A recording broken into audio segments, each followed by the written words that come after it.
Ցուցահանդեսի բացման անձիզության համազգայնի Լիբանանի շրջանային վարչության անունով խոսք արավ Սարգիս Կիրագոսյան, որ նշեց, թե Բեյրութի մեջ համազգայինը եղավ առաջիններն, որ վասպուրական սրահի մեջ իրերահաջորդ ցուցահանդեսներով իր մասնակցությունը բերավ ոչ միայն լիբանանահայ գեղանկարչության զարթոնքի շարժումին, այլև լիբանանյան գեղանկարչության զարգացման։ Խոսելով գեղանկարչներու գործերու մասին Կիրագոսավ, որ անոնք ամեն բանի առաջ գունային դոնահանդեսներ են։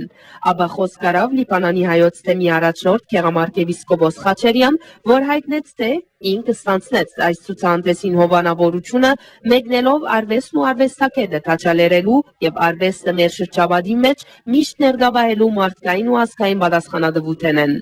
Գեղամարքեպիսկոպոս Խաչերյանն ընդգծեց, որ այս հավաքը արվեստի աշխարհին մասնակից դառնալու առիթմն է Գևորգ եւ Շողիկ Ուլաշյաններուն համար։ Ցուցահանդեսին ցուցադրվեցան Շողիկ եւ Գևորգ Ուլաշյաններու յուղաներգով, ջրաներգով եւ չինական մելանով պատրաստված 41 գեղանկարները, որոնք հավաքաբար գարդահայտեն մարդկային զգացումներ եւ բնությունը նկարագրող գեղադեսիլ պատկերներ։ Հայտնենք, որ Շողիկ եւ Գևորգ Ուլաշյաններու ցուցահանդեսը կշարունակվի մինչեւ 23 հունվար 2011։